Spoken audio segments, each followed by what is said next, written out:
Complete हुआ है तो आज अभी मिलाऊंगी, मैंने सोचा अच्छा अच्छा क्लास ले। अच्छा, इस वजह से आपने अभी तक मिलाया नहीं, चलो कोई बात जी नहीं। सर। तो मैं आप लोगों को एक बार बता दूं कि आज जो तारीख है वो 4 जनवरी है। मैंने आप लोगों को बताया था कि जनवरी के फर्स्ट वीक में आप लोगों का आंसर की आ जाएगा, और वही चीज़ हुआ, आंसर की आ गया है। आपको बता दूं कि जो मैंने कट ऑफ भी बताया है आप लोगों को, उसी के इर्द गिर्द ही रहेगा, उससे बाहर का कट ऑफ नहीं आएगा, पहली चीज़। तो आज मैं आप लोगों से जो जिक्र करने वाला हूं, ये 13 दिसंबर 2013 का यूजीसी नेट का सोशल वर्क का प्रश्न पत्र है। आगामी परीक्षा जैसे डीएसएसबी का है, सफाई का है, मेडिकल सोशल वर्क का है, एमपीपीएससी का है, ठीक है, और जून 2023 का भी पेपर है यूजीसी नेट का। तो कुछ प्रश्न रिपीट भी हो सकते हैं, तो इसलिए मैं आप लोगों से कहूंगा कि ये सोशल वर्क के प्रश्न पत्र है, तो आप लोग बड़ा ध्यान से देखिएगा। और जहां बेसिकली मुझे लग रहा है कि एक आध दो प्रश्नों में कि क्लेम करने वाला है उस प्रश्न पे, क्योंकि आयोग ने वहां पे थोड़ा सा मिस्टेक कर दिया है, तो आप वहां पे देख सकते हैं, नंबर आपके बढ़ सकते हैं। तो शुरुआत करता हूं, ध्यान सुनिएगा। एक विद्वान का नाम यहां पे देखने को मिल रहा है, क्ल्यूबलर। क्ल्यूबलर और रॉस, ये दो विद्वान हैं। इन दो विद्वानों ने मिलकर दुख के 5 चरण बताए थे। ये दो विद्वानों ने मिलकर दुख के 5 चरण बताए थे। वह चरण आपको क्रम में दर्शाना था। बेसिकली ये सवाल जो दिया गया, ये दुख का कोई आसान रास्ता नहीं होता है। ये बेसिकली मानवीय अनुभव में से एक माना जाता है दुख को। तो उस आधार पर ये 5 चरण बेसिकली बताए गए। पहला जो चरण था, एलिजाबेथन क्यूबलर की बात करें या रॉस की बात करें, तो उसके अंतर्गत मार्गदर्शन की स्थितियों के रूप में बेहतर जानने के लिए दुख को प्रस्तुत किया था 5 चरण में। पहला एक चरण है इनकार, जिसको हम लोग बोलते हैं अस्वीकृति। पहला पॉइंट यानी सी। आपको बता दूं यहां पर पहला ही ऑप्शन करेक्ट हो गया। दूसरे नंबर पर है क्रोध, जो आपका आएगा ए। देखिए, इनकार मतलब अस्वीकृति का क्या मतलब, यहां दर्शाया गया है कि नुकसान अभी तक वास्तविक नहीं लगता है। जो नुकसान होता है वो रियल नहीं लगता है दुख के दौरान, है ना, वो प्रभावित नहीं होता है दुख के दौरान, तो इसलिए उसको अस्वीकृत कर दिया जाता है दुख के कंडीशन में। इसकी पीडीएफ मेरे पास है, इसकी क्लासेस में मैं आपको प्रोवाइड कराऊंगा आप लोगों को जब कम्युनिटी वर्क पढ़ाऊंगा तब, ठीक है। क्रोध, यह मांगों का समय होता है। क्रोध, यह जानने की मांग के नुकसान क्यों हुआ है। उत्तर की चाह में यह क्रोध कभी भीतर की ओर तो कभी बाहर की ओर मुड़ता है, तो उसको क्रोध कहते हैं। तीसरे पॉइंट पर अगर मैं आप लोगों से जिक्र करता हूं तो वो आता है सौदेबाजी, यानी ई। सौदेबाजी का चरण में कल्पना किया जाता है। यदि मानसिकता शामिल होती है तो कल्पना पर बेस्ड होता है ये। जैसे मान लीजिए कोई चीज आप हस्तक्षेप कर रहे होते, किसी का पहचान कर रहे होते, तो उस समय लगाते हैं हम लोग सौदेबाजी। और फिर उसके बाद आप लगाएंगे सौदेबाजी के बाद अवसाद, यानी डी। उसको हम लोग डिप्रेशन कहते हैं। तो निराशा, आपसी अवसाद आम होता है, समय और गंभीरता का एक व्यापक रूप से भिन्न होता है। दुख के कंडीशन में ये भी जिक्र हमें देखने को मिलता है, अवसाद। और अंततः जो देखा जाता है वो स्वीकृति देखा जाता है, यानी आपका अंततः में बी ऑप्शन आ जाएगा, जो कि यहां पर पहला ऑप्शन करेक्ट जा रहा था। तो जो नुकसान हुआ है उसकी पूर्णता स्वीकृति करना, वास्तव में आचरण आमतौर की एक प्रक्रिया होती है, और स्वीकृति की भावना धीरे धीरे क्या हो जाती है, बढ़ती रहती है। तो ऑप्शन पहला यहां पर करेक्ट गया है इस सवाल का सही जवाब। आयोग ने भी पहला ही जवाब दिया है, इसलिए इसका करेक्ट है। यहां देखिए, चूज ऑप्शन को आप लोग नहीं मैच करेंगे, क्योंकि ये गलत उत्तर आ गया है इनका। ऑप्शन पहला करेक्ट माना जाएगा। क्वेश्चन नंबर बात करेंगे 52 के बारे में। स्वयं व्यक्ति के साथ क्या समस्या है और इसका वर्गीकरण और मूल्यांकन क्या कहलाता है। आसान सा सवाल है, क्वेश्चन नंबर 52 हमारे सामने। और मैं अगर आपसे बात करूं तो ये एक रोग विषयक निदान होता है। जब हम किसी जिसे मैंने कहा कि व्यक्ति की समस्या है, अवसाद वाले व्यक्ति को एक कैटेगरीज में रख दो, ठीक है। किसी HIV एड्स से ग्रसित कोई व्यक्ति है, उसको एक कैटेगरी में रख दो। कोविड-19 से कोई ग्रसित है तो उसको एक कैटेगरी में रख दो। तो इस प्रक्रिया में हम बेसिकली क्या जानते हैं, इस प्रक्रिया में अगर हम बात करते हैं आप लोगों से, तो उसको हम लोग बोलते हैं रोग विषयक निदान, है ना, रोग विषयक निदान बोलते हैं, ठीक है। तो ये चीज आपको जो है थोड़ा सा ध्यान में रखना होगा। वहीं बात करते हैं क्वेश्चन इसका, देखिए थर्ड आया है भाई यहाँ पर, तो इनका जो जवाब गया है वो थर्ड करेक्ट जवाब है। यहाँ पर भी इन्होंने ऑप्शन चूज को ही सही लगाया है, यानी 2 नंबर इजिली मिल जाएंगे। अगला सवाल है 73वें संविधान संशोधन के दौरान पंचायत में स्थानीय शासकीय निकायों के महिलाओं की न्यूनतम डैश सीटें आरक्षित की गई थी। डैश सीटें आरक्षित की गई थी, तो वो 3/4 थी। वो क्या थी? 3/4 थी, जो कि ऑप्शन नंबर ए आपका करेक्ट जवाब होगा। बड़ा आसान सवाल था। अगर इनका देखेंगे तो आप इन्होंने 1/4 लगा दिया है, जो कि गलत जवाब हो गया है। 73वें संविधान संशोधन के अनुसार पंचायत में स्थानीय शासकीय निकायों में महिलाओं की न्यूनतम सीटों को जो आरक्षित किया गया वह था 1/4। सॉरी, हाँ 3/4। क्या था वो? 3/4 था। 3/4 था। तो ये बात आप लोग जरूर ध्यान में रखेंगे, ठीक है। शहरी स्थानीय निकायों में शामिल महिलाओं को 1/3 सीटों की आरक्षित किया गया था। तो शहरी क्षेत्रों में अगर हम बात करते हैं ऑप्शन में, तो ये ऑप्शन आपका करेक्ट जाता जो है 4। परंतु यहां ऑप्शन जो है आपका जो जाएगा वह ऑप्शन कौन सा जाएगा बताइए? 1/3 नहीं, आपका 1/4 ही जाएगा, 1/3 ही जाएगा सर। 1/4 जाएगा सर हाँ, इसका। 1/3 ही जाएगा, 3/4 नहीं जाएगा। यहाँ पे गलत। हाँ 1/3 सर। हाँ बिल्कुल, आयोग ने भी यहाँ पे जो है 4 ऑप्शन माना है। यहाँ पे ये भी ऑप्शन इन्होंने करेक्ट जवाब दिया है। गुड, ठीक है। ऑप्शन आपका यहाँ पे 4 सही माना जाएगा, ठीक है। शहरी वाली फील्ड की बात करते हैं 1/3 वाला, तो भी आपका ये करेक्ट चला जाता है, ठीक है। यहाँ पे 4th वाला सही जवाब है। क्वेश्चन नंबर 54 देखिएगा। 54 आपसे क्या कहता है? कहता है कि एलिजाबेथन निर्धन कानून में निर्धनों के पात्र निर्धन और अपात्र निर्धन के रूप में वर्गीकृत किया गया है। देखिए ये बात तो भाई 110% मैं आप लोगों से कहूंगा कि सत्य है ना। निर्धन कानून में पात्र निर्धन अपात्र निर्धन के बारे में वर्गीकृत यानी क्लासिफिकेशन की बात जब हम करते हैं तो यह स्टेटमेंट आपका करेक्ट जाता है। अमानवीय निर्धन से सबसे अधिक कष्ट भोगने वाले निर्धनों की श्रेणी में जो आते हैं वो शारीरिक निर्धन और जो है बलिष्ठ निर्धन होते हैं। मैं आप लोगों से कहूंगा इस चीज को समझने के लिए पहले आपको एक बात बड़े ध्यान से समझना पड़ेगा जो निर्धन से संबंधित है, जो निर्धन से संबंधित है। एलिजाबेथन निर्धन एक कानून है जो आप सभी लोग भली भांति तरीके से जानते हैं, और वो 1601 में आया था। कब आया था? 1601 में आया था। खराब कानूनों के मुद्दों का समाधान करना, गरीब लोगों को सहायता और प्रावधानों को स्पष्ट रूप से परिभाषित करने में 1601 में जो है पुअर लॉ लेके आया गया। तो इसको 3 श्रेणी में बांटा गया था। एक सक्षम निर्धन था जो योग्य गरीब था, एक निष्क्रिय था और एक नपुंसक था। इस तरीके के 3 भागों में जो है डिवाइड किया गया था। 3 भागों में इनको जो है डिवाइड किया गया था। एक बार मैं ज्वाइन कर देता हूं, कई बच्चे यहाँ पे आ गए हैं, ठीक है। तो एक बार क्लास को ज्वाइन कर लेता हूँ, फिर मैं आप लोगों से इस पर जिक्र करता हूँ, ठीक है। चलिए आगे बढ़िए। अब तो इस जब भी सवाल हमसे पूछा जाता है तो कितने लोग इस ऑप्शन से आप सही है कि ये स्टेटमेंट गलत लिया हुआ है? इस क्वेश्चन में कह रहे हैं कि ये गलत है, जो कि ये जो दर्शाया गया है ये करेक्ट जवाब है। गलत नहीं माना जाएगा, ये करेक्ट जवाब माना जाएगा। परंतु आयोग ने यहां गलत कह दिया है इसको। जो लोग काम करना चाहते हैं लेकिन नहीं कर पाते हैं उसे हम क्या बोलते हैं? सक्षम निर्धन बोलते हैं। बड़े ध्यान से बात को सुनिएगा मेरी, मैं आपको क्लास में जिक्र करूंगा। जो लोग काम करना चाहते थे लेकिन वे नहीं कर पाते हैं उन्हें सक्षम निर्धन कहते हैं, या तो आप उसे योग्य गरीब, ये पहली बात।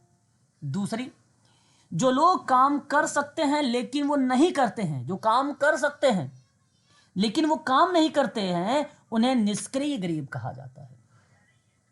जो लोग काम करने के लिए बहुत बूढ़े या बीमार या युवा थे, जो लोग काम करने के लिए बहुत बूढ़े या बीमार या युवा थे, ये शब्द योग्य गरीब को रिप्रेजेंट करता है। योग्य गरीब बेसिकली नपुंसक को ही रिप्रेजेंट करता है। तो सवाल था कि अमानवीय निर्धन कानूनों में सबसे अधिक कष्ट भोगने वाले निर्धनों की श्रेणी में, अधिक कष्ट भोगने वाले निर्धनों की श्रेणी में सक्षम निर्धन और बलिष्ठ निर्धन आते हैं। बलिष्ठ निर्धन आते हैं अमानवीय वाले प्रक्रिया में। तो इसने कहा कि ये दूसरा जो स्टेटमेंट है ये गलत है। अमानवीय निर्धन सबसे अधिक कष्ट भोगने वाले निर्धनों की श्रेणी में आते हैं। नहीं, ये भी देखो आपका करेक्ट रहेगा, गलत नहीं है। मुझे ऐसा लग रहा था कि ये गलत होगा, परंतु ये भी सत्य होगा, सत्य होगा। अधिक कष्ट भोगने वाले शारीरिक सक्षम, नहीं नहीं नहीं, ये असत्य होगा भाई। सभी लोग सहमत हो इस बात से? जरा एक बार बताइए क्या कहना उचित समझोगे इस प्रश्न में। देखिए अभी मैं प्रश्नों का विश्लेषण कर रहा हूं केवल। जब ये शारीरिक रूप से सक्षम है तो ये कोई मतलब नहीं कि ये कोई कष्ट भोगेंगे। हाँ, तो जाहिर सी बात है, यहाँ देखिए कष्ट भोगने वाला तो होगा ही नहीं शारीरिक सक्षम निर्धन। वो तो जो काम करना चाहते थे लेकिन वो कर नहीं पाते हैं। कष्ट तो भोगने की बात थी। कष्ट भोगने वाला अगर होता तो वो निष्क्रिय निर्धन कहता तो ठीक था। शारीरिक रूप से अक्षम निर्धन कहता ऑप्शन में तो ठीक था, उसके आगे डैश मार के, है ना। तो ये गलत है। पहला आपका क्या हो गया, यहाँ पे गलत हो गया। पहला आपका सही है, दूसरा आपका गलत हो गया। ये वाला आपका सत्य है, दूसरा वाला आपका क्या हो गया, असत्य हो गया। ठीक है, तो यहाँ ऑप्शन थर्ड सही चला गया। ठीक है, ऑप्शन बोर्ड पे माना है। आयोग ने भी थर्ड माना है, आयोग ने भी थर्ड माना है।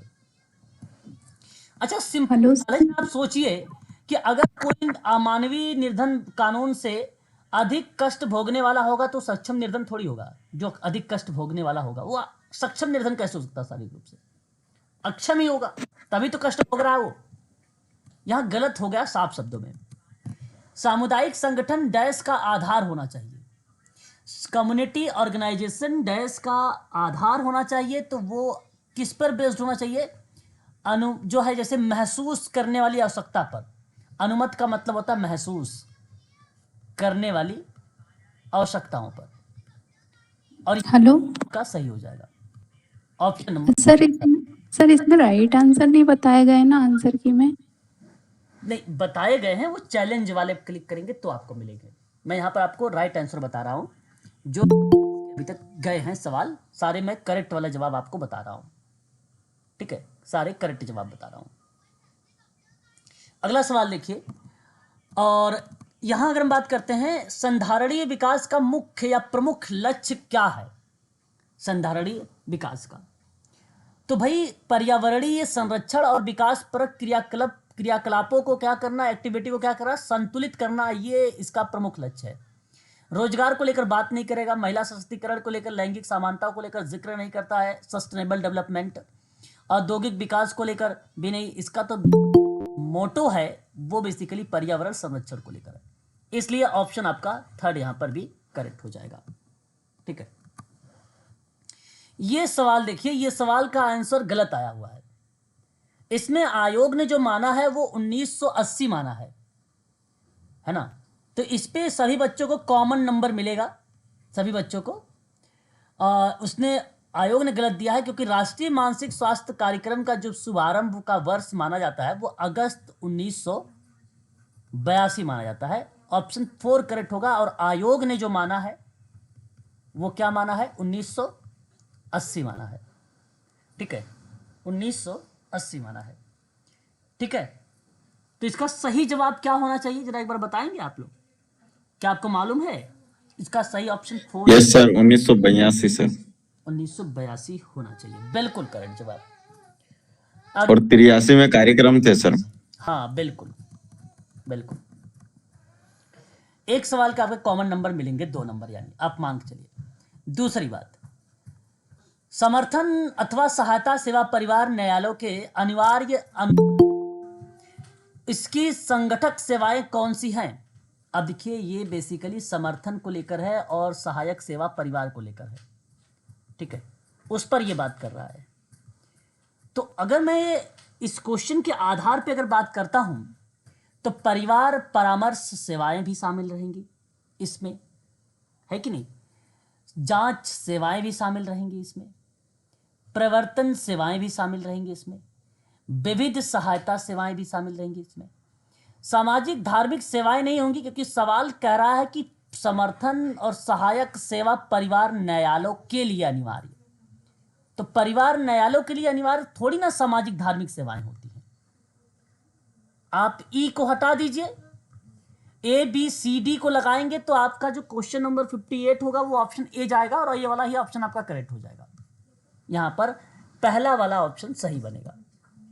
यहां पर इन्होंने सेकंड लगाया है, इसलिए ये सवाल इन्होंने आंसर गलत जवाब दिया है। सिंपल सी बात है कि अगर आप परिवार न्यायालयों के अनिवार्य के रूप में अगर आप रख रहे हैं तो उसमें क्या क्या चीज़ें सेवाएं हो सकती हैं कंपोनेंट के रूप में। पहले काउंसलिंग हो सकती है, जांच हो सकती है, प्रवर्तन हो सकता है, विविध सेवाएं हो सकती हैं, जो थेरेपी वगैरह आती है वो विविध सहायता सेवा में आ जाती है। और सामाजिक धार्मिक सेवाएं तो एक आंदोलन को रिप्रेजेंट करता है, कोई बड़े व्यापक लेवल पर परिवर्तन की बात करता है, इसलिए ई को मैं यहाँ पे हटा सकता हूँ। सामाजिक प्रतिरक्षा के अंतर्गत सेवाएं प्रदान करने के लिए हाल ही में किस लक्ष्य समूह को जोड़ा गया था? हाल ही में किस चीजों को ये जोड़ा गया था? तो मैं आपको बता दूं, अभी आप लोगों ने न्यूज में सुना होगा, ट्रांसजेंडर बड़ा फेमस रहा है ना। ये समझो करंट अफेयर से सवाल बना दिया, लेकिन सामाजिक प्रतिरक्षा को बेस बना के। तो उसके अंतर्गत जो सेवाएं प्रदान की गई है, तभी हाल ही में जो लक्ष्य का जोड़ा बनाया गया वो ट्रांसजेंडर का बनाया गया है। ऑप्शन नंबर बी आपका करेक्ट जवाब है। अगर आप लोगों ने न्यूज़ बराबर सुने होंगे तो इस सवाल को सही जवाब लगा सकते हैं, और सही जवाब है यहाँ पर सेकंड वाला ऑप्शन, ठीक है, बी ऑप्शन।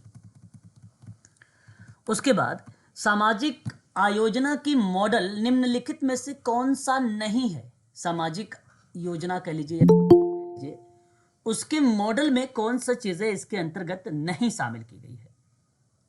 देखिए, औधो की बात करते हैं, औधोगामी, ऊर्ध्वगामी और सहभागी मॉडल, ये मॉडल्स शामिल हैं, परंतु लेफ्ट राइट मॉडल मैंने आप लोगों को पढ़ाया नहीं है। मैंने लेफ्ट राइट मॉडल जो है आप लोगों को पढ़ाया नहीं है, और लेफ्ट राइट मॉडल कोई होता ही नहीं मॉडल है, इस बात को आप लोग ध्यान में रखिएगा, है ना। लेफ्ट राइट कोई मॉडल होता ही नहीं है, इस बात को आप लोग ध्यान रखिएगा। तो बेसिकली डाउनवर्ड मॉडल बोला जाता है औधोगामी को, और अपवर्ड मॉडल बोला जाता है ऊर्ध्वगामी को, और पार्टिसिपेटरी मॉडल बोला जाता है सहभागी को। लेफ्ट राइट तो पता ही है आप लोगों को, ये है ही नहीं, तो इसलिए आपका इसमें पूछा था नहीं, तो थर्ड आपका करेक्ट हो जाएगा, ठीक है। आयोग ने भी इसका सही जवाब दिया है, ठीक है, याद रखिएगा। आगे बात करेंगे, यहां सवाल दिया गया है मेजर ऑब्जेक्टिव। देखिए, ये बेसिकली क्या है ना, कि जिन बच्चों ने क्वेश्चन जब कर रहे थे तो उस क्वेश्चन के दौरान कुछ बच्चों ने इंग्लिश में उसका जवाब दे दिया है। तो जिन्होंने इंग्लिश में जवाब दिया है उस क्वेश्चन को इंग्लिश में आ गया है, और जिन्होंने हिंदी में जवाब दिया है उनका हिंदी में आ गया है, ठीक है। केवल यही इतना ही अंतर है, बाकी इसके अंतर्गत और कोई खास बात नहीं है, इसलिए आप लोग इसको ध्यान रखिएगा। तो what is the major objective of social administration का मतलब सामाजिक प्रशासन का प्रमुख उद्देश्य कौन सा है? तो basically economic development and social development, आर्थिक विकास और सामाजिक विकास, ही ऑप्शन आपका करेक्ट हो जाएगा, पहला वाला। दूसरा है सामाजिक विकास और व्यक्तिगत विकास, ये आपका गलत है। तीसरा आपका है कि आर्थिक विकास और व्यक्तिगत विकास, ये भी आपका गलत है। चौथा है व्यक्तिगत और पारिवारिक विकास, ये भी आपका गलत है। तो जो सोशल एडमिनिस्ट्रेशन का जो मेजर ऑब्जेक्टिव है ना, वो बेसिकली बात यही करता है आर्थिक विकास और सामाजिक विकास का, इसलिए ऑप्शन आपका पहला करेक्ट है। यहां पर चूज भी इन्होंने किया, पहला ही ऑप्शन आपका करेक्ट जवाब चला जाएगा। नेक्स्ट सवाल की बात करते हैं, अगला सवाल, और भलीभांति तरीके से आप परिचित हैं इस सवाल से भी।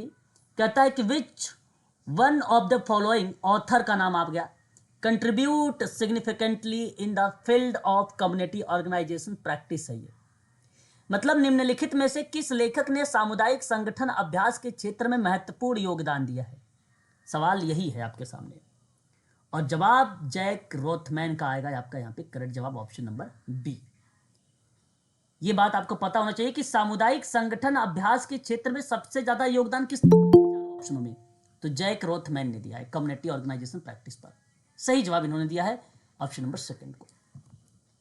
समझ आ रहा है सबको क्वेश्चन? एक बार क्लियर करिएगा, क्योंकि प्रश्न मुझे अभी तक ऐसा कोई सवाल नहीं लग रहा है कि जो प्रश्न आपको थोड़ा सा कंफ्यूज करे और वहां पे टफ बने। प्रश्न बिल्कुल टफ नहीं है, प्रश्न एकदम इजी है ना। अब देखिए, यहां पर एक सवाल आपके सामने दिया गया है, क्वेश्चन है ये, कहता है कि सामुदायिक संगठन के लोगों की भागीदारी के स्तर पूछ लिया।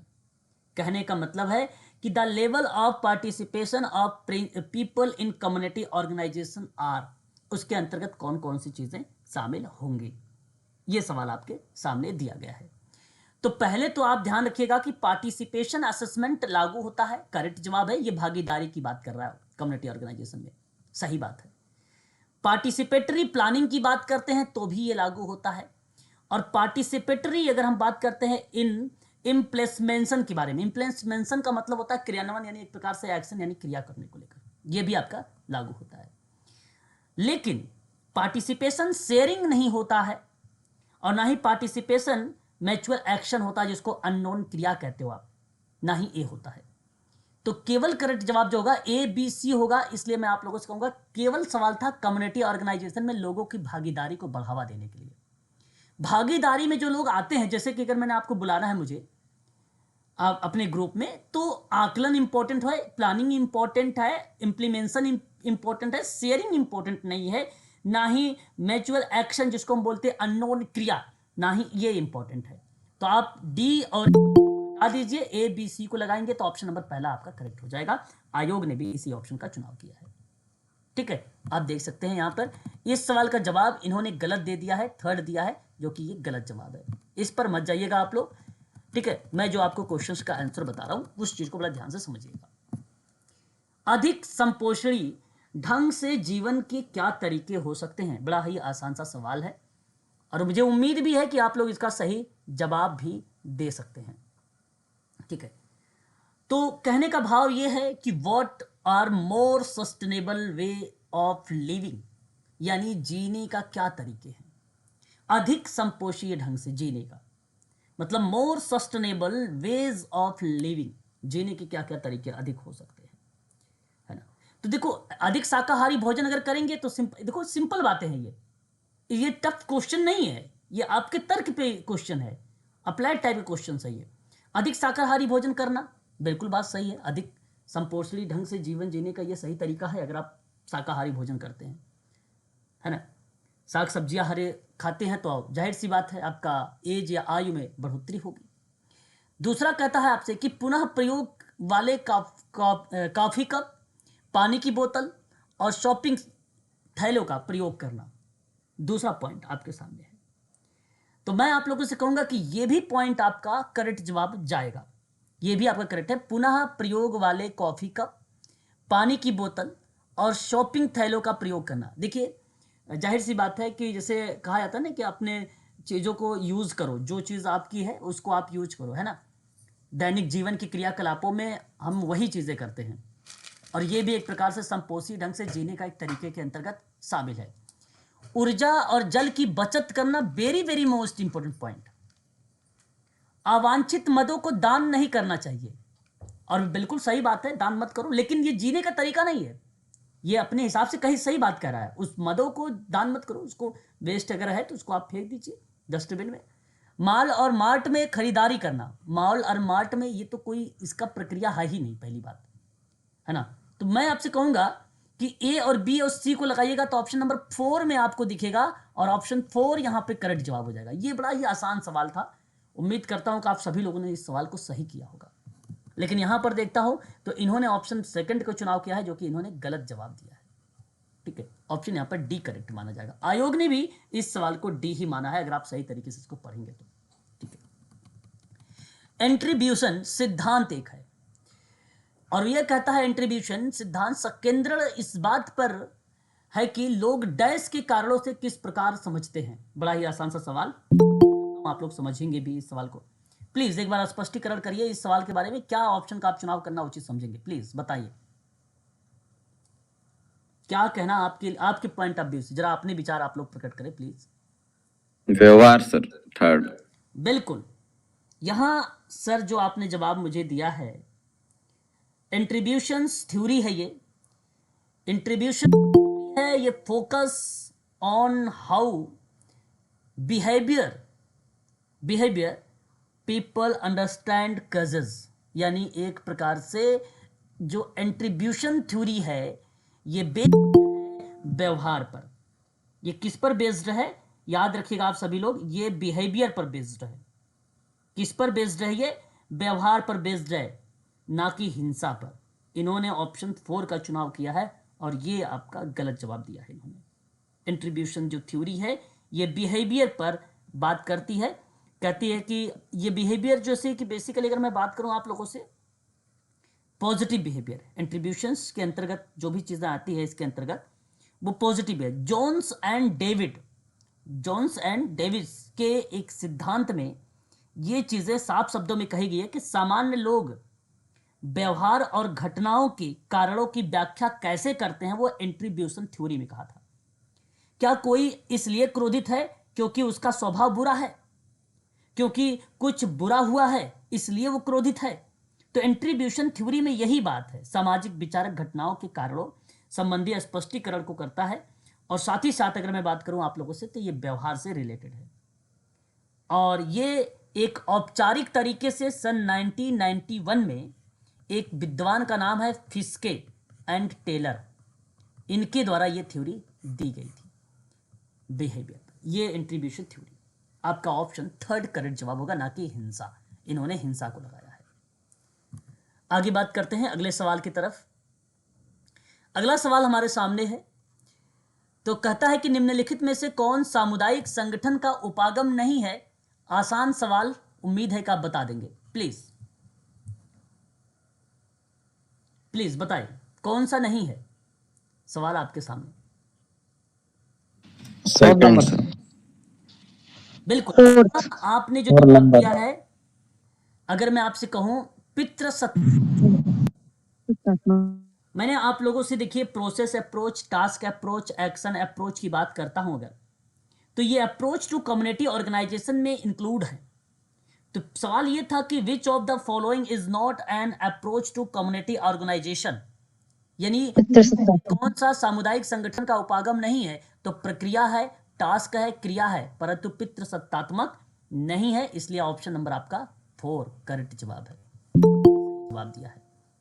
ठीक है, तो सवाल तो मुझे ऐसा कोई लग नहीं रहा है कि जो टफ है। क्यों हिमानी? नहीं एक्चुअली नहीं सर, यहाँ पे आप जब कराते हैं ना तो टफ नहीं लगता है सर, बट एग्जामिनेशन हॉल में सर है ना जी prospective sir, same condition sir.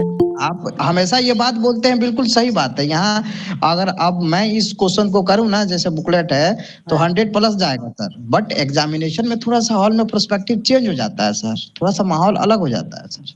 अरे भाई, सर वहाँ पे अच्छा ये आने बताइए, वाले क्वेश्चन भी समझ नहीं आते, पता नहीं मुझे क्यों। तो ऐसे कोई क्वेश्चन सिराज जी नहीं लग रहा है कि जो आपको परेशान करे। हाँ, ये प्रश्न सर एक्चुअली फर्स्ट पेपर का जो हम लोग एग्जाम दे के आए थे उस समय भी हम लोग को लग रहा था कि हार्ड है, लेकिन अब वही क्वेश्चंस देखने के बाद ऐसा समझ में आ रहा है कि हार्ड उतना नहीं है। तो सर चीजें टाइम के अकॉर्डिंग थोड़ी सी बदल जाती है सर, देखने का नजरिया, समझने का नजरिया। उस समय कंप्यूटर पे सर टाइमिंग चलती रहती है, ऊपर से क्वेश्चंस बाकी रहते हैं, ऊपर से प्रेशर रहता है, सारे चीज को सर हैंडल ओवर करना पड़ता है। आप कह सकते हो थोड़ा सा प्रेशर रहता है, लेकिन मैं आप लोगों को कई बार समझाया भी था कि प्रेशर मत लीजिएगा। फिलहाल अभी देखता हूं आप लोगों के कितने क्वेश्चन सही हुए हैं, कितने आप लोगों ने किया। अभी आप लोग रेडी रहिएगा, अपने कॉपी पर नोट किए रहिएगा। अभी सर कुछ कुछ हिंदी वर्ड नहीं समझ में आते हैं, तो उसमें भी थोड़ा सा प्रॉब्लम हो गया था। हाँ, बिल्कुल हो सकता है। अब देखिए यही सवाल है, सामाजिक न्याय और अधिकारिता मंत्रालय के PREM। अब देखिए इसका सर प्रभाग का अर्थ क्या होगा? आंसर की ऑप्शन। अब देखिए इसमें जैसे क्या है, अब हमें मालूम है कि PREM है, तो P से आप देखेंगे प्लानिंग, तो प्लानिंग में तो सब भाई अच्छा सभी शब्द यूज हो रहे हैं। हालांकि ये फैक्ट है, ये आपको पता होना चाहिए था। क्वेश्चन नंबर अगर हम बात करते हैं 67 वाले का, तो बेसिकली यहाँ पे अगर हम बात करेंगे तो ये प्लानिंग, ये रिसर्च, ये अगर हम बात करते हैं तो इवैल्यूएशन है, और ये M जो है मॉनिटरिंग है। मॉनिटरिंग जो है एक प्रकार से डिवीजन बोलते हैं इसको, यानी प्रभाग। तो मॉनिटरिंग को हम लोग क्या बोलते हैं? निगरानी बोलते हैं।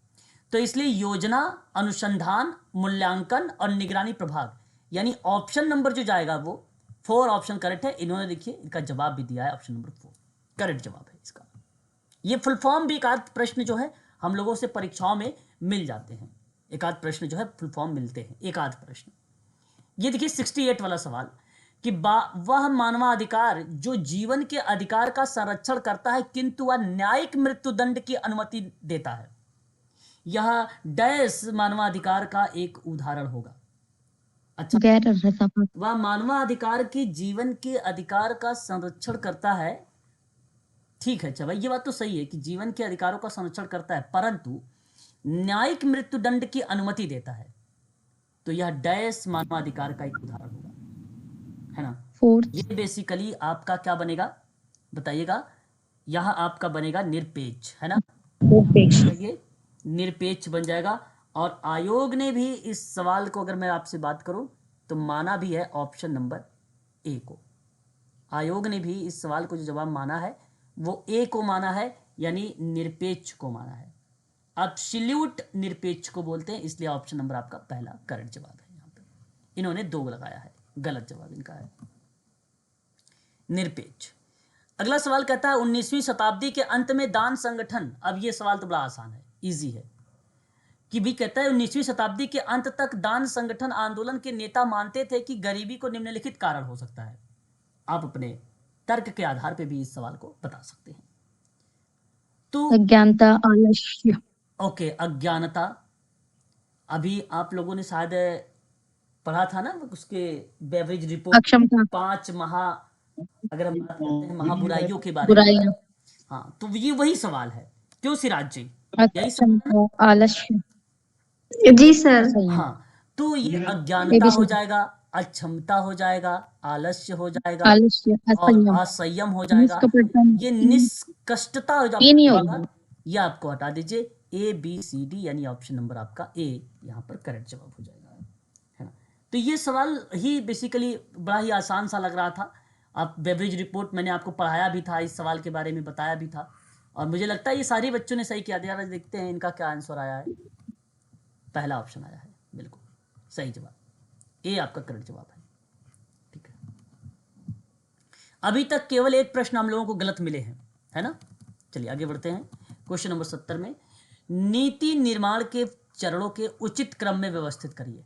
नीति निर्माण के दौरान आपको कौन कौन से क्रम जो है सिचुएशन या सही क्रम से हो सकता है। देखिए, समस्या की पहचान तो सबसे पहले आता है, ये बात आप जानते होंगे। सबसे पहले समस्या का समाधान, यानी आपका तो यहाँ पे कट गया है 3rd और 4th ऑप्शन। अब बी सब में दिया गया है, तो बी तो आप मान लीजिए निष्कर्ष को जो है निष्कर्षों का विश्लेषण और साक्ष्य को पुष्टिकरण करना, यानी ए और बी आपका करेक्ट। अब यहाँ पर देखना है यहाँ सी होगा या डी होगा। सी को देखते हैं, नीति और कार्यक्रम की रूपरेखा तैयार करना सी कहता है, डी कहता है वैकल्पिक समाधानों का अध्ययन करना। बताइए इन दोनों में सबसे पहले कौन आएगा प्लीज। सर, समाधानों का अध्ययन। वैकल्पिक समाधानों का अध्ययन, वैकल्पिक समाधानों का अध्ययन आएगा। तो यानी यहां अगर हम बात करते हैं तो ऑप्शन जो सेकंड जा रहा है ये ऑप्शन आपका करेक्ट बन जाएगा फिर। और जैसे ही वैकल्पिक समाधान का आप अध्ययन करेंगे ना, समाधान वैकल्पिक लगा दिया, अल्टरनेट लगा दिया, तब आप वहां पे नीति और कार्यक्रम की रूपरेखा बनाओगे।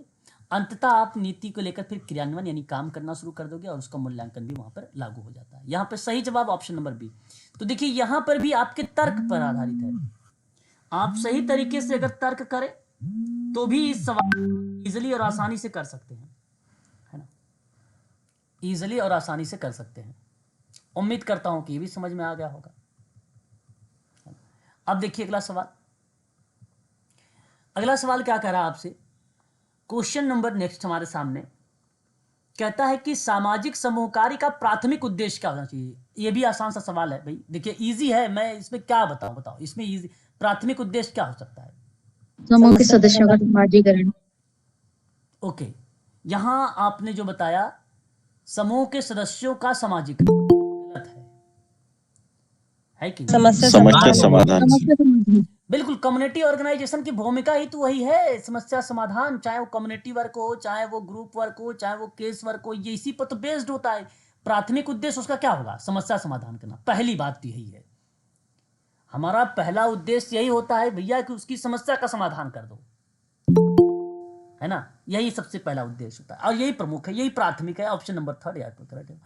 या ये तो कई किताबों में भी लिखा नहीं मिलेगा, ये तो बेसिकली हम लोग बातचीत में ही बोलते रहते हैं, है ना, ये बातचीत में ही बोला जाता है। नेक्स्ट सवाल, सामाजिक न्याय अधिकारिता मंत्रालय के अंतर्गत, हाँ ये थोड़ा सा सवाल आपको फैक्ट पर बेस्ड है, ये थोड़ा सा समझना पड़ेगा हम लोगों को। तो बताइए जरा, सामाजिक न्याय अधिकारिता मंत्रालय के अंतर्गत कौन कौन से प्रभाग हैं जो कार्यरत हैं, वो उसके अंतर्गत आते हैं, कार्यरत हैं और उसके अंतर्गत आते हैं। तो देखिए, सामाजिक न्याय अधिकारिता के मंत्रालय के अंतर्गत ना एक अनुसूचित जाति कल्याण आएगा आपका, सामाजिक सुरक्षा का प्रभाग भी आएगा इसके अंतर्गत, ठीक है, समझ जो है इसके अंतर्गत ये भी आएगा। और PRIM, अच्छा कितने लोग जानते हो PRIM के बारे में, प्लीज बताइएगा जरूर एक बार, क्या कितने? सर अभी आया था PREM, जी अभी आया था ना PREM, वही है ना ये? जी, अभी मैंने जो बताया आपको वहां पे फुल फॉर्म बताया था आप लोगों का, प्लानिंग करके अभी बताया था ना आप लोगों से फुल फॉर्म वगैरह। ये भी आएगा सर, महिला और बाल प्रभाग नहीं आएगा सर, पिछड़े वर्ग कल्याण प्रभाग ये भी आएगा। प्लानिंग मैंने बताया था, R से रिसोर्सेज बताया था, E से क्या बताया था आप लोगों का, इवैल्यूएशन मूल्यांकन बताया इवैल्यूएशन, था, और M से आपका मॉनिटरिंग बताया था। बिल्कुल करेक्ट जवाब, ये भी आपका आएगा, ये भी आता है सामाजिक न्याय अधिकारिता मंत्रालय के अंतर्गत। महिला एवं बाल प्रभाग नहीं आता है, ये से हटा दीजिए, ये सामाजिक न्याय अधिकारिता मंत्रालय का पार्ट नहीं है। पिछड़े वर्ग, जब आपने अनुसूचित जाति को ले लिया है तो पिछड़े वर्ग को भी ले लो, जाहिर सी बात ये वर्ग आ ही जाएगा। तो आप यहां पर लगा दे सकते हैं ABCE, ABCE, option number third आप देखिए, थर्ड वाला ऑप्शन यहां पर आपका करेक्ट चला जाएगा, थर्ड वाला। अगला सवाल देख लीजिए एक बार, इन सवालों की PDF वगैरह कंटेंट वगैरह मैं आप लोगों को प्रोवाइड करा दूंगा, आप निश्चिंत रहें सभी लोग, ठीक है। ये सवाल देखिए, ये सवाल भी बड़ा इंपॉर्टेंट है, और आप देखिए मैंने अभी आपको बताया भी था कि आप लोगों से कि भी जिन बच्चों ने इंग्लिश में जवाब दिया है तो उसका PDF भी उसी तरीके से आ गया है। तो ये पूछा गया कि भाई द रिपोर्ट टाइटल है youth in India 2022 in published by, मतलब भारत में ना युवा 2022 का एक शीर्षक की रिपोर्ट प्रकाशित हुई थी, और वो रिपोर्ट किस माध्यम से, आप कह सकते हो किसके द्वारा बेसिकली लाई गई। तो वो जो रिपोर्ट आई थी तो वो मंत्रालय जो था मिनिस्ट्री ऑफ स्टैटिक्स और प्रोग्राम इम्प्लीमेंशन था, क्रियान्वयन इसको बोलते हैं इम्प्लीमेंशन को, है ना। तो आप कह सकते हो कि सांख्यिकी और कार्यक्रम क्रियान्वयन मंत्रालय के द्वारा जो है यूथ इन इंडिया 2022 में पब्लिश की गई थी, जो शीर्षक रिपोर्ट में प्रस्तुत था भारत में। तो ऑप्शन यहाँ पे करेक्ट जो जाएगा वो ऑप्शन नंबर 4 आपका करेक्ट है, इन्होंने सेकंड दिया है जो कि गलत जवाब है। तो भारत में युवा 2022 का शीर्षक की रिपोर्ट प्रकाशित की गई किसके द्वारा, तो सांख्यिकी और कार्यक्रम क्रियान्वयन मंत्रालय के द्वारा, यानी ऑप्शन नंबर 4, इसका सही जवाब 4 है।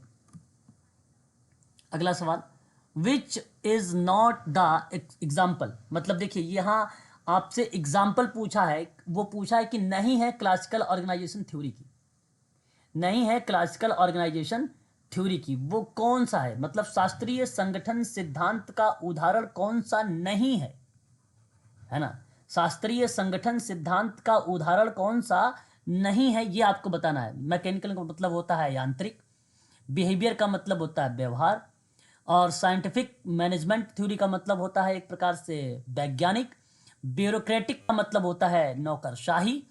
तो कौन सा नहीं है शास्त्रीय संगठन सिद्धांत, कौन सा नहीं है उसका उदाहरण शास्त्रीय संगठन का सिद्धांत, और सही जवाब इसका जो माना जाएगा वो बिहेवियर माना जाएगा, ठीक है, बिहेवियर माना जाएगा, है ना। क्लासिकल ऑर्गेनाइजेशन की बात किया इसने, है ना, ऑर्गेनाइज।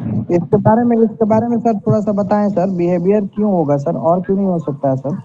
देखिए मैं बताता हूं, अगर ऑर्गेनाइजेशन नहीं होता ना, क्लासिकल थ्योरी केवल होती तो वो बिहेवियर होता, केवल क्लासिकल थ्योरी होती, ठीक है। वहां पे देखो सवाल यहां दिया क्या गया है, कहा है कि शास्त्रीय संगठन सिद्धांत का उदाहरण कौन सा नहीं है, यानी पुराना सिद्धांत के अंतर्गत जिक्र किया गया है इस सवाल में। तो मैं आपको बता दूं, तो सवाल पूछा क्लासिकल ऑर्गेनाइजेशन थ्योरी को लेकर, और ये जो थ्योरी है बिहेवियर पर जो बेस्ड है, क्लासिकल कंडीशनिंग थ्योरी है उस पर बेस्ड है ये, पहली बात। इस वजह से ये क्लासिकल ऑर्गेनाइजेशन थ्योरी में आएगा नहीं।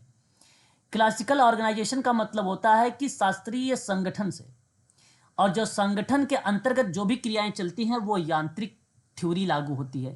यांत्रिक थ्योरी की अगर हम बात करते हैं तो हमने इस्माइल दुर्खिम के बारे में पढ़ा है, मैकेनिकल थ्योरी उनका नाम आ जाता है। साइंटिफिक मैनेजमेंट की थ्योरी करते थे, बिल्कुल जाहिर सी बात है ऑर्गेनाइजेशन में उस चीज़ को लागू भी करेंगे एक वैज्ञानिक विधि से करने के लिए। ब्यूरोक्रेसी भी लागू होता है मैक्स वेबर का, उस थ्योरी को भी लागू करेंगे हम कम्युनिटी में या एक ऑर्गेनाइजेशन में करने के लिए।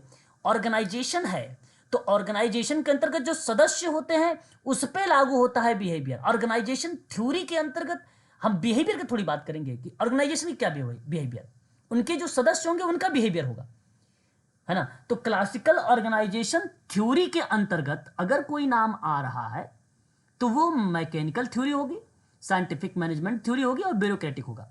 और कौन सा नहीं आ रहा है क्योंकि बिहेवियर पे है, अगर यहाँ पे लिखा होता क्लासिकल कंडीशनिंग थ्योरी और ये नॉट हटा देता तब आपका बिहेवियर थ्योरी लागू हो जाता, इवान पैट्रिक पावलोव का तो उस पे लागू हो जाता है। ठीक है, तो ये सही जवाब इसका जो होगा ऑप्शन नंबर 2 होगा। ठीक है सर, सिराज सर। सर ठीक है, कुछ थैंक यू लोग सर। कर रहे हैं ज्वाइन होने के लिए। ओके मैडम, कोई ज्वाइन हो रहा है? ओके जी सर। ओके, मैं एक बार ज्वाइन कर लेता हूँ। ठीक है, चलिए आगे बढ़ते हैं। एक और सवाल करेंगे हम लोग यहाँ पे आगे। और अब देखिए ये सवाल आपके सामने आ गया, निम्नलिखित शोध सोपान। अब आपको पता है, ये तो आप सभी लोगों ने सही किया होगा, मुझे पूरी उम्मीद है।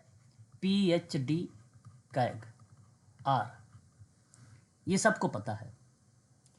तो जरा मुझे बताना चाहेंगे आप लोग कि शोध सोपान का सही अनुक्रम को व्यवस्थित करने के लिए हमें कौन सा ऑप्शन का चुनाव करना चाहिए? पहले समस्या का सूत्रीकरण कर देते हैं, B ले लेते हैं, यानी A हट गए, फिर ए आ जाएगा सर। फिर उसके बाद परिकल्पना बना लेते हैं, चलो ठीक है क्योंकि परिकल्पना ही। अब देखिए C और D में हमें आइडेंटिफाई करना है, तो पहले आप डी। विकल्प बनाओगे कि विश्लेषण करोगे? विश्लेषण। पहले आपको क्या करना होगा इसमें, पहले आप सी। इसमें क्या करना होगा? विकल्प, शोध विकल्प। अधिकल्प होगा। अभिकल्प। पहले आप डिजाइन बनाओगे, अभिकल्प का मतलब होता है डिजाइन, है ना। उसके बाद डेटा को संचय करोगे, डेटा को आप लोगे, कलेक्ट करोगे, फिर उसके बाद आप डेटा का विश्लेषण करोगे, फिर निर्वचन करोगे यानी D, और फिर उसके बाद आप लास्ट में जनरलाइजेशन करोगे। यहाँ पे देखिए G लिखा हुआ है, जनरलाइजेशन। तो problem, hypothesis, design, collection, analysis, generalisation, report, ये चीजें हैं। तो यहाँ पे सही जवाब जो जाएगा वो ऑप्शन नंबर कौन सा गया है यहाँ पर आपका? सेकंड, यानी दूसरा। सेकंड। ये तो बड़ा आसान सवाल था, ये कई बार मैं आप लोगों को बता चुका हूँ, इसमें तो आप कोई गलती कर ही नहीं सकते हैं, मुझे मालूम है। ये सवाल देखिए, थोड़ा सा मैं जूम करूंगा क्योंकि बड़ा ही छोटा लिखा हुआ है ये सवाल। जूम करता हूँ, इसको थोड़ा सा ध्यान दीजिएगा। 1 मिनट, ज़्यादा जूम हो गया। देखिए आप, कहता है घरेलू हिंसा से महिलाओं के संरक्षण अधिनियम 2005। आज मैंने अभी हाल ही में 1-2 दिन पहले मैंने सिराज पढ़ाया है, क्लास आप शायद थे, सभी बच्चे लगभग रहे होंगे। मजिस्ट्रेट के क्षेत्रानुसार के क्षेत्राधिकार के अंदर स्थानीय क्षेत्र में विधिक सहायता या परामर्श, आश्रय गृह मैंने पढ़ाया है, चिकित्सकीय सुविधाएं भी पढ़ाया है, प्रदान करने वाले सभी सेवाएं प्रदाताओं की सूची का अनुरक्षण कौन करेगा? पुलिस अधिकारी, संरक्षण अधिकारी, चिकित्सा या अधिवक्ता? 76 का सही संरक्षण अधिकारी से। पुलिस अधिकारी करेगा भाई। अब फिर से देखिएगा, मैंने आपको उस PDF में पढ़ाया, उसकी वीडियोस वगैरह भी देखिएगा। यहाँ क्षेत्राधिकार के अंदर जो है स्थानीय क्षेत्र के विधिक सहायता और परामर्श और आश्रय गृह और मेडिकल सुविधाएं प्रदान करने वाले सभी सेवा प्रदाताओं की सूची का अनुरक्षण मतलब निगरानी कर रहा होता है, तो वो करेगा पुलिस अधिकारी। ऑप्शन आपका पहला करेक्ट होगा। इस सवाल का 1 मिनट, पुलिस अधिकारी नहीं करेगा। आयोग ने संरक्षण अधिकारी लिया है सर। हाँ, सही, मैंने संरक्षण अधिकारी बताया है ना, मिस्टेक हो गया था भी। सर जो ये अभी सर जो सवाल आए हैं ना, तो ये आप पहले पढ़ाए थे, बट धारा के अकॉर्डिंग जैसे अभी पढ़ा रहे हैं ना सर, तो इस तरह से आप पिछले बार सर ऐसे नहीं पढ़ाए थे सर, जैसे अभी बता रहे हैं, क्योंकि ये सारे सर इस बार जो स्टार्ट किए हैं न्यू बैच, उसी के अकॉर्डिंग सर आप ये चीजों को ये तब आइडेंटिफाई किया जा रहा है सर। अच्छा पहले पढ़ाए थे तो बट धारा के अकॉर्डिंग नहीं पढ़ाए थे सर, तो उससे आइडेंटिफाई होना थोड़ा सा मुश्किल था सर। अच्छा, चलो अब आइडेंटिफाई कर पा रहे हो? बिल्कुल सर, आप हो रहा है। अच्छा, अभी ये एक्ट था इसलिए इसका आइडेंटिफाई कर लिया, अभी और भी क्वेश्चंस आएंगे, आप उसका भी आइडेंटिफाई कर लोगे, आप निश्चिंत रहें सर। लेकिन एक बात आप ये बताइए कि विधिक सहायता और परामर्श, आश्रय गृह और चिकित्सा सुविधाएं प्रदान करने वाली सभी सेवाएं प्रदाताओं की सूची का अनुरक्षण कौन करेगा? तो पुलिस नहीं करेगा, नहीं मेडिकल संरक्षण अधिकारी करेगा और सर। संरक्षण अधिकारी करेगा। आपका ऑप्शन जो जाएगा वो बी आपका यहाँ पे सही है, यहाँ आपका बी करेक्ट मान। ये धारा 9 के अंतर्गत है सर ये। बिल्कुल बिल्कुल बिल्कुल बिल्कुल, धारा 9 के अंतर्गत है। निम्नलिखित में से श्रमिक कल्याण के अंतर्भित्ति क्रियाकलाप, आसान सा सवाल है और केवल इसकी मीनिंग को समझना। देखा थोड़ा सा हिंदी टफ आ गई है, बच्चे कहते हैं ना कि हिंदी थोड़ा सा टफ आती है, यही सब हिंदी है जो टफ आ जाती है ना, यही सब हिंदी है। तो अगर मैं आपसे यहाँ पे कह रहा हूं कि अंतर्भित्ति क्रियाकलाप का कौन सा पार्ट जो है नहीं है, तो पहले हम इसको समझते हैं। तो ये सवाल कहता है कि which of the following is not intra functional, क्या बोलते हैं इसको, भित्ति को फंक्शनल, इंट्रा फाइनेंशियल कहेंगे ना, भित्ति मतलब फाइनेंशियल होता है। एक्टिविटी ऑफ लेबर वेलफेयर, ठीक है। तो श्रमिक संगठन का अंतः फाइनेंशियल एक्टिविटी कौन सा नहीं है? अंतः भित्ति क्रियाकलाप यानी इंट्रा फाइनेंशियल एक्टिविटी नहीं है, वो आपको बताना है क्वेश्चन नंबर 77 में। देखो इंट्रा फंक्शनल एक्टिविटी में कैंटीन है, सॉरी फंक्शनल बार बार बोल रहा हूं मैं, फाइनेंशियल है ये।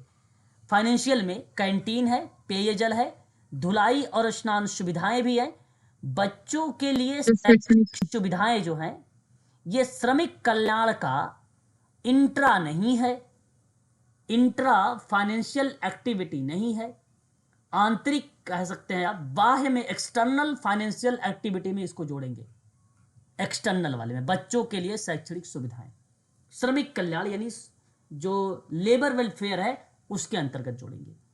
तो 77 का जो ऑप्शन गया है वो आपका बी वाला ऑप्शन करेक्ट है।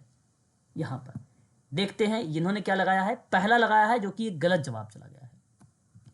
78 मेरा भी गलत ही है सर, मैंने फोर्थ लगा बी दिया। करा है, मेरा सही हो गया। अच्छा चलो ठीक है, जिनका सही हो गया भाई उनका बहुत बहुत बधाई हो। फिर तो बात करते हैं सामाजिक न्याय अधिकांशता विधायन और कानून, विधायन मतलब कानून के माध्यम से शोषण और भेदभाव को रोकता है या इससे बचाव करता है। क्या ये बात से आप सहमत हैं? मैं चाहता हूं आप सहमत रहिएगा कि सामाजिक न्याय अधिकांशता ने कानून के माध्यम से भेदभाव को रोकता है और उसको बचाता भी है, ये कानून के माध्यम से। जी सर सही है। सामाजिक न्याय जो होता है वो अवसर और संसाधनों को समाज के कमजोर तबके के अधिकारों के तौर पर उपलब्ध भी कराता है। मतलब दोनों सत्य सही है सर। वो अवसर और ये संसाधन भी सही है। समाज के कमजोर लोग जो होते हैं उनको अधिकार उपलब्ध कराता है, यानी ये भी करेक्ट है। दोनों स्टेटमेंट करेक्ट है, इस क्वेश्चन को सही कर लीजिए, यहां पर आपका पहला सही हो जाएगा।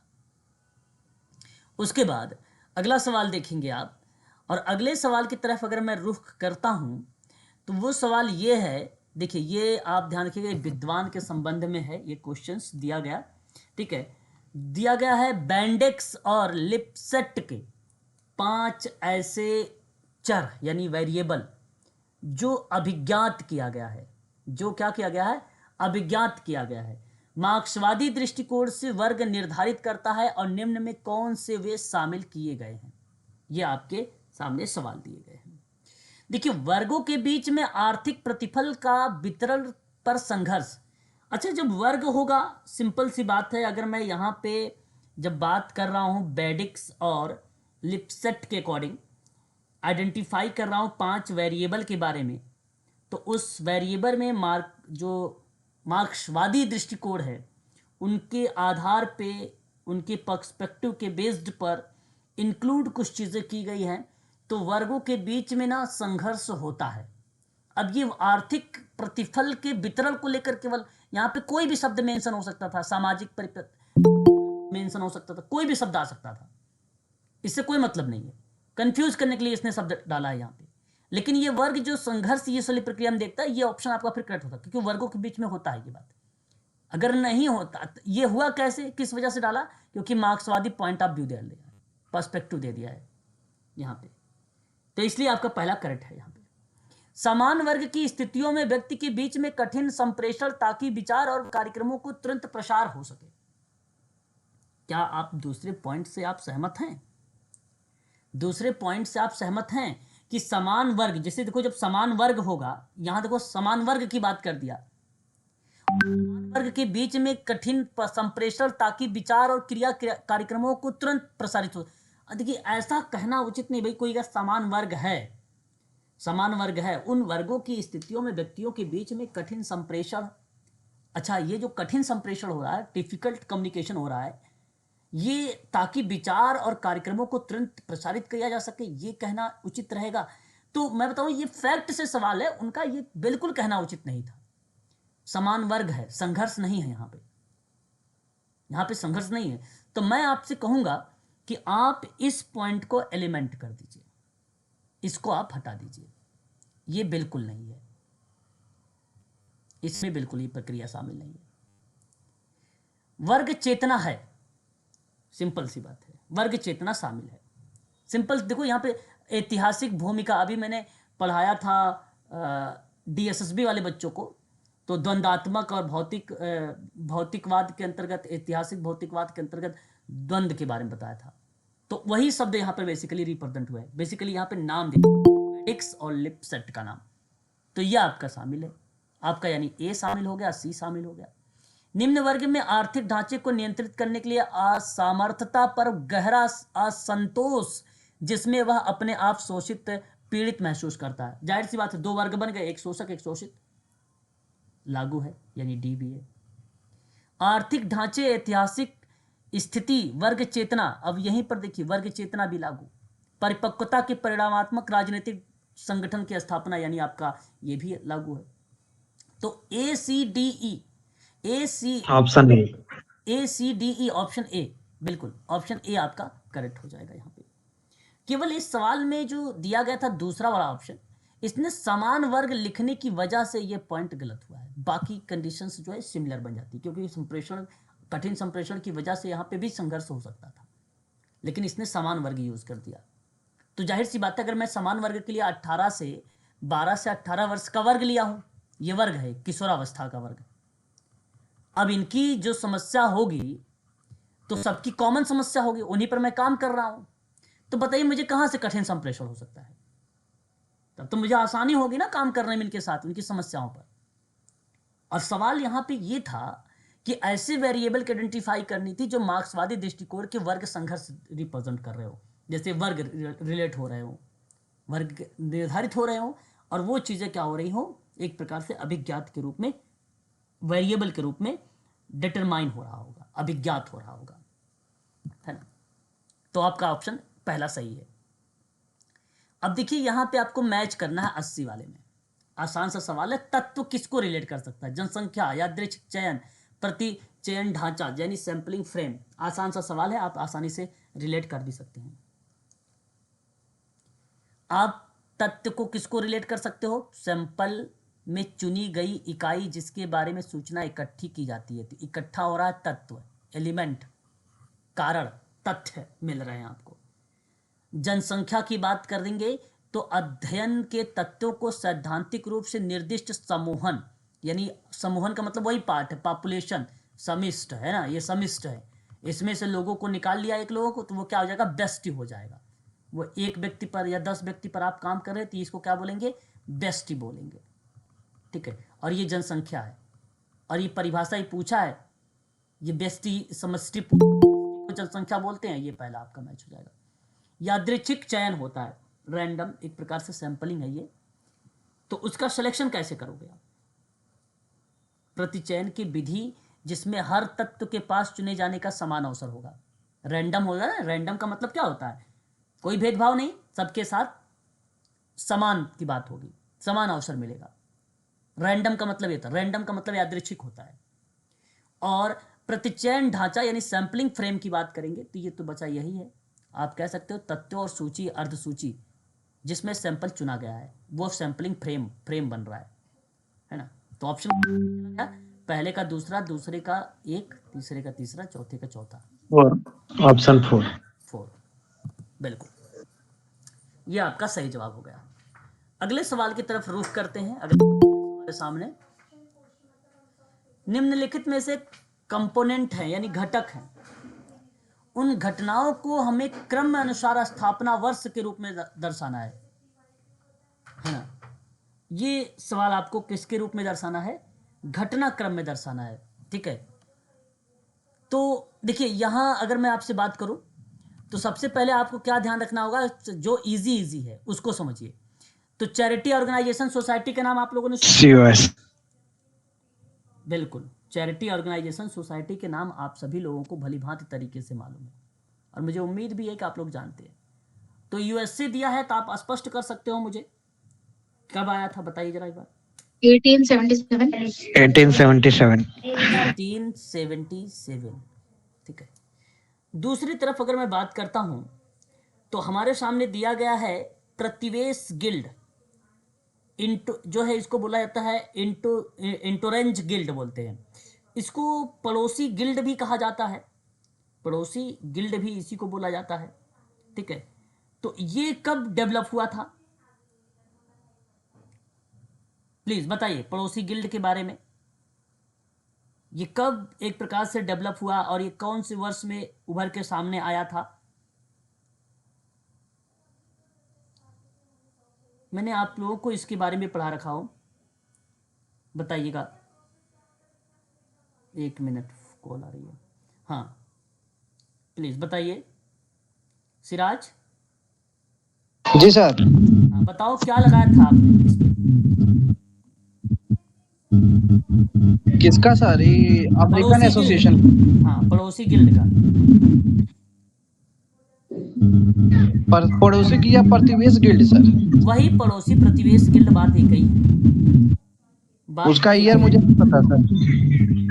इसका ईयर बेसिकली अगर बात करते हैं तो आता है 1886।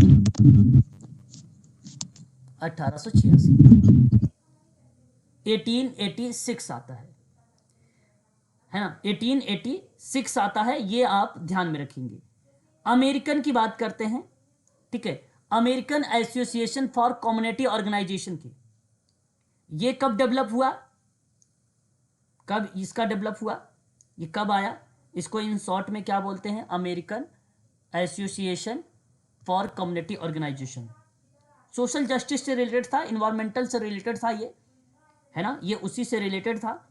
तो इसको AACC के नाम से जाना जाता है, AA कम्युनिटी ऑर्गेनाइज, CO के नाम से जाना जाता है। ये कब आया था प्लीज एक बार बताइए इसके बारे में, कब ये डेवलप हुआ?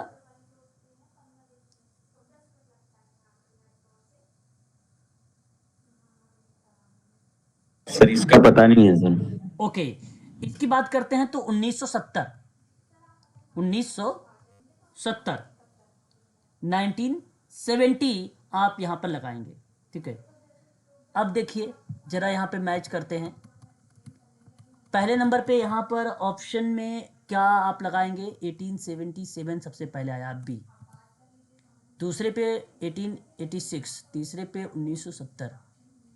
अच्छा एक और बता दीजिए, ये देखो युद्ध कोष दिया हुआ है, युद्ध कोष बेसिकली ये समझ नहीं आ रहा वॉर चेस्ट के बारे में। बाकी यहां पे अगर मैं बात करूं तो ऑप्शन आपका जो है बी करेक्ट होगा। आयोग ने कौन सा करेक्ट माना है इसका? 81 का सवाल है ना, बी ही करेक्ट मानेगा, यही करेक्ट है, बी वाला ही, ठीक है। इतना वर्ष इसको छोड़ दीजिए, बाकी मैं इसको बता दूंगा आपको युद्ध कोष के बारे में। इसको देख लीजिए एक बार। National counselling of social work कब आया था? काउंसलिंग है ये, प्लीज बताइएगा। 1952। हाँ 1952, वेरी गुड। नहीं 52, 1952 ये वर्ष है इसका। बेसिकली अगर हम बात करते हैं, लास्ट में ई है इसके में, और ये 1970 आ गया है, ये 1970 आ गया, ये भी करेक्ट नहीं जाएगा फिर। 19 एजुकेशन डिपार्टमेंट से है ना, एजुकेशन डिपार्टमेंट, ठीक है। इस सवाल को छोड़ दीजिए, इसका वर्ष मैं आपको बता दूंगा, ठीक है? ठीक है, इसका वर्ष बता दूंगा, इसको छोड़ दीजिए। अगला सवाल देखते हैं। यह अवधारणा कि व्यक्ति स्वयं को कैसे देखता है और एकल परिघटना नहीं है बल्कि दूसरे। सर आज क्वेश्चन नहीं करवाएंगे क्या? कौन सा क्वेश्चन अभी चल रहा है? अभी तो कितना बज रहा है? 7:30 बज रहा है ना? हाँ, आज जी सर। यूजीसी क्लास में ना क्वेश्चन चलेगी।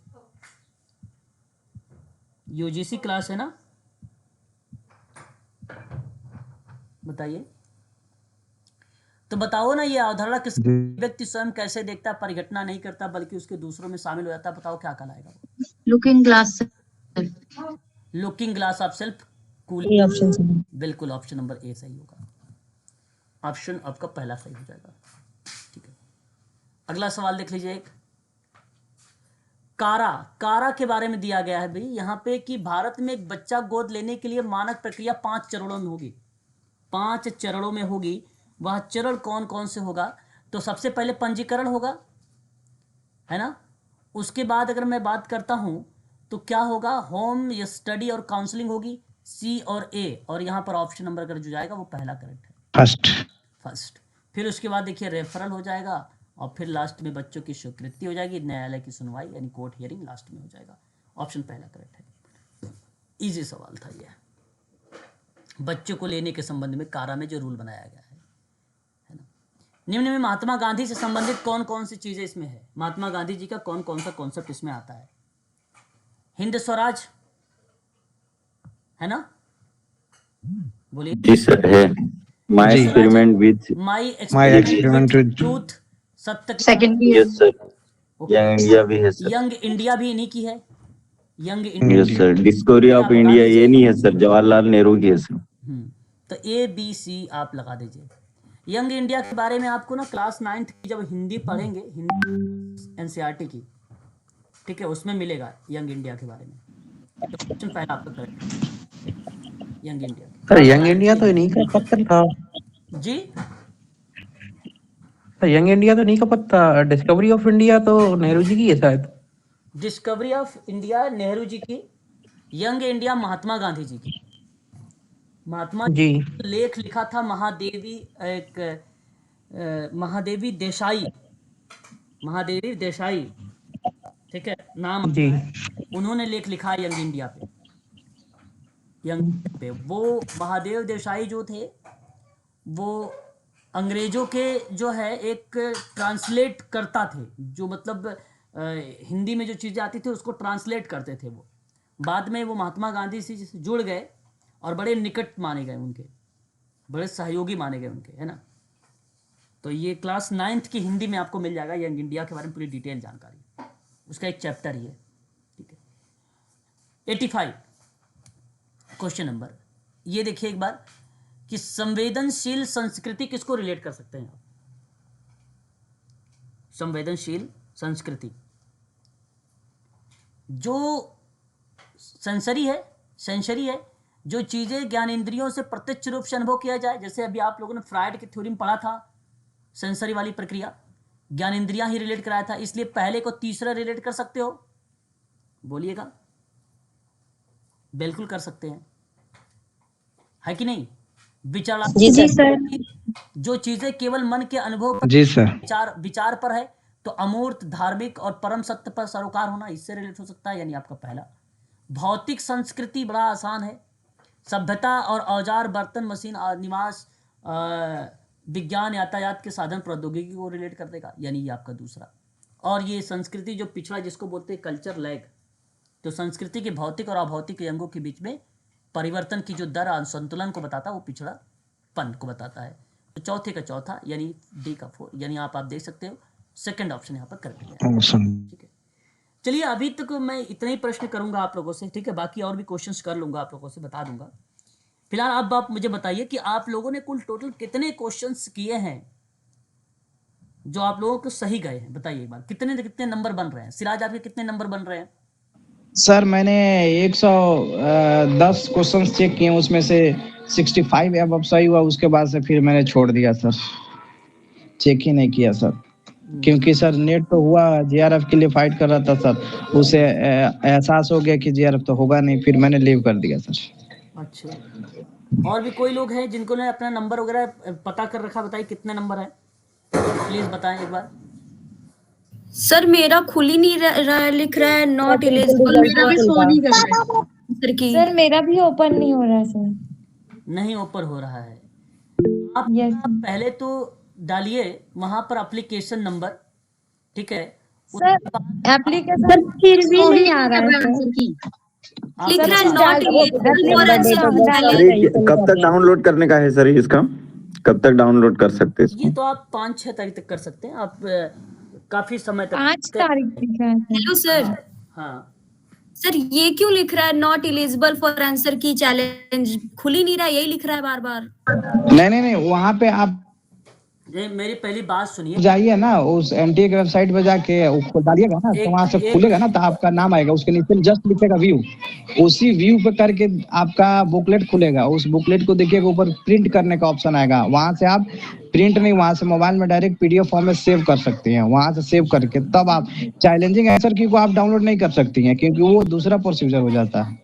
देखिए बिल्कुल यहाँ नहीं, इन्होंने मतलब कहा एक यहाँ पे तरफ। मैंने सरकारी, हेलो सर, सरकारी रिजल्ट पे दिख रहा है ना कि आंसर की ओपन करने के लिए, तो मैं वहां से जाके कर रही हूँ, लेकिन हो ही नहीं रहा है। जो साइड है उस पे जैसे ही आप आ जाएंगे तो आप नीचे देखेंगे ना, आपको यहाँ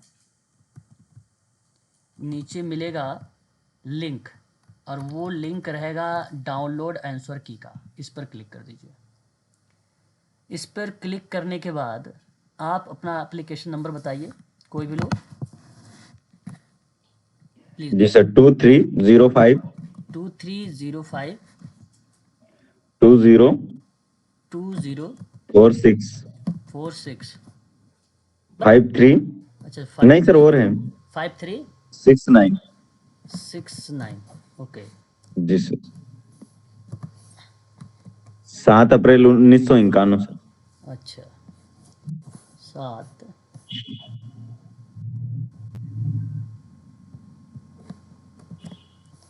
अप्रैल 91।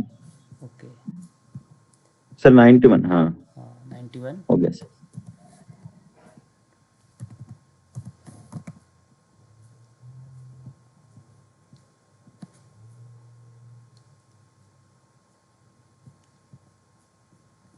उसके बाद आपका इसे खुलेगा। यहाँ जो आंसर की लिखा हुआ है इस पर क्लिक करिएगा। इस पर क्लिक करने के बाद यहाँ जो लिखा हुआ है व्यूज आंसर सीट, इस पर क्लिक करिएगा। ये आपका क्वेश्चन खुल गया। सर मेरे पास व्हाट्सएप कर दीजिएगा। ओके, अगर आप चाहो तो यहाँ से प्रिंट आउट ले सकते हैं, इसका प्रिंट आउट कर लीजिए।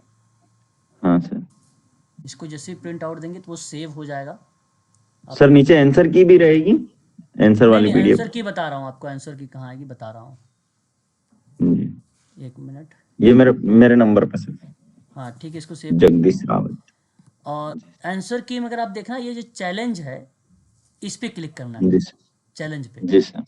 इस पे क्लिक करेंगे तो नीचे आपको ये दिखाई दे रहा है, यहाँ पर नीचे ये जी सर। क्वेश्चन, ये क्वेश्चन आईडी है, ये करेक्ट क्वेश्चन ऑप्शन आंसर दे रखा है, ये है करेक्ट। बाकी आपने जो लगा रखा है वो आपके क्वेश्चन में है। सर ये क्वेश्चन नंबर है ये वाले सर। हाँ 1 मिनट। और ऑप्शन आईडी, हाँ सर ओके। और करेक्ट आंसर ये पहले का 4th वाला ना सर, ये जो 403 जो लास्ट में है उसका 4th आंसर। हाँ इसका 4 सही है, फिर इसका अच्छा 3 सही है, 405 का 1 सही है, 406 का 2 सही है। ये सर इसमें करेक्ट वाला आंसर है क्या, ये जो अभी आपने ओपन किया है? हाँ ये करेक्ट है, ये देखो करेक्ट ऑप्शन लिखा ना, correct option. Okay okay thank you. अगर जिनको सर ये मेरे नंबर पे सेंड कर दीजिए सर। हाँ स्क्रीनशॉट, ये क्वेश्चन मैंने अभी आपको सेव कर लिया, अभी सेंड कर देता हूँ आपको। जी सर ये दोनों सेंड भी लेना चाहते तो आप ले सकते हो। यहाँ पर मैं देखो 1 से लेकर 10 तक क्वेश्चन ये दिखा दिया। 10 के बाद ये आपका 11 नंबर तक क्वेश्चन आईडी का लिस्ट है, ये आप देख सकते हैं। फिर ये 22 तक हो गया। फिर उसके बाद आप यहाँ देखेंगे तो 22 के बाद ये 23 से आप आंसर देख सकते हैं 34 तक। 34 के बाद यहाँ देखिए 35 से लेकर 44 तक। इसी तरीके से आपको सारे क्वेश्चन 150 क्वेश्चन नीचे मिल जाएंगे। ये देखो 150 क्वेश्चन, ये रहा 150 क्वेश्चन। ठीक है 150 questions, okay sir. 150 question. Sir ये आंसर की और क्वेश्चन पेपर देखो, सेंड कर ये दें। आंसर की आपका है इधर, और उधर आपका क्वेश्चन। मैं क्वेश्चन आपको भेज देता हूँ, आप क्वेश्चंस देख लीजिए यहाँ पे, मैंने आपको शेयर भी कर देता हूँ। सर वैसे 15 क्वेश्चन ही रह गए थे, 85 तक तो हो गए थे, करवा ही देते। 85 कितना क्वेश्चन रह गया था? सर आंसर की भी भेज दीजिए ना सर। मैंने एक पीडीएफ में भेजा है ना आंसर की, ये जो है ग्रुप में भेजा, देख लीजिए, यूजीसी वाले ग्रुप में भेजा जी सर। हाँ, उसमें भेजा है पीडीएफ। सर ये क्वेश्चन पेपर और आंसर दोनों सर सेंड कर दें। कुछ आंसर सेंड मैंने किया है ग्रुप में, आप देख सकते हैं, सभी का वही जी सर। है ना। और ये क्वेश्चन पेपर मैं अभी आपको व्हाट्सअप कर देता हूँ, मुझे एक बार हाई लिखकर भेज दीजिए आप, ठीक है? ओके सर, हाँ कर रहा हूँ सर। ठीक। और भी किसी का जो इसका ओपन नहीं हो रहा वो भी बताएं भाई, उनको ओपन कर दें। सर मेरा कीजिए। अच्छा, जिनका नहीं हो रहा है, ठीक है। ये क्या हो गया, लॉग आउट करना पड़ेगा। अच्छा हाँ,